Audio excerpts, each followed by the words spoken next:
favorite rooms is always the kitchen. I really do love the problem solving and putting the puzzle together, so I'm tickled to death to have the kitchen this year. This is kind of the holy grail to me, I guess you could say.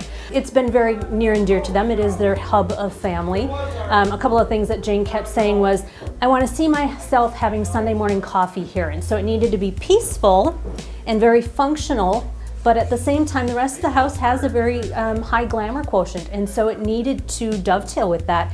There's interest, there's definitely interest and drama in there, but it's always kind of downplayed for the greater functionality. This is our family kitchen, but Kurt is the cook.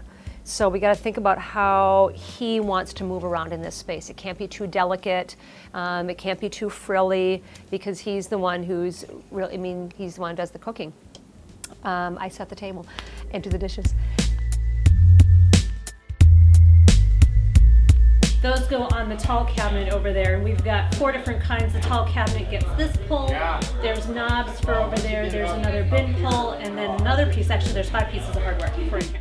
In designing the kitchen, it's always at the forefront of the homeowner's mind to maximize every square inch. At one point, Kurt was heard saying, you know, make it like a ship, make every square inch matter.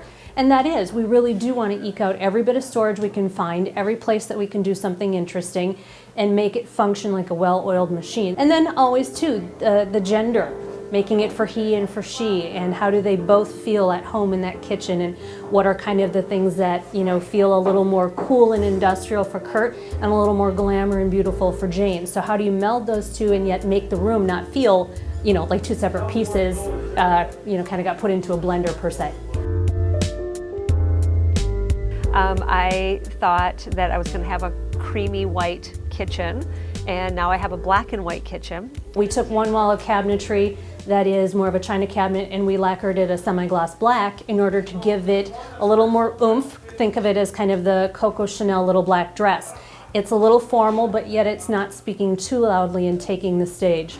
From there, we've got a lot of white countertops. We've still got Carrara marble backsplash, so there's pieces and parts, but then we added and twisted them just a little bit.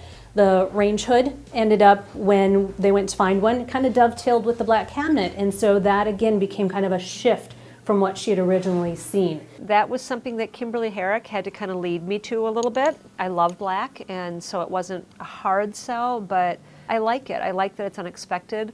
And again, it's Kurt's kitchen and it's Jane's kitchen, and so kind of this black and white and yin and yang is kind of fun about it too. Kurt wanted a very industrial sprayer faucet, so you'll see this little funkier, you know, industrial looking faucet in this kind of modern French bistro kitchen. You know, and he wanted a bigger range. When Jane started out with a white on white kitchen, the rest of the house also was not going to be a showcase home. So part of the changes we made were to help the kitchen tie into everything else that was happening. So it wasn't anymore just design a kitchen in a vacuum. It was design a kitchen that works with all the other excitement going on, and in order to do that, we needed to make some tweaks. And so we kept, you know, the pivot point of primarily white. And then we kind of moved a little this way and said, well, what if we had this and what if we had that? Really keeping the focus on the majority of the cabinetry is white, the walls are white, most of the countertops are white, but it doesn't feel like it doesn't connect to the rest of the house. I guess, again, it's about personality and kind of the space you want to live in, and it's everybody has their priorities. Some people it's cars, and some people it's vacations, and some people it's putting into the stock market and saving, and some people it's about buying things. I mean, it's like, that's kind of what's fun, is we're all so different, right?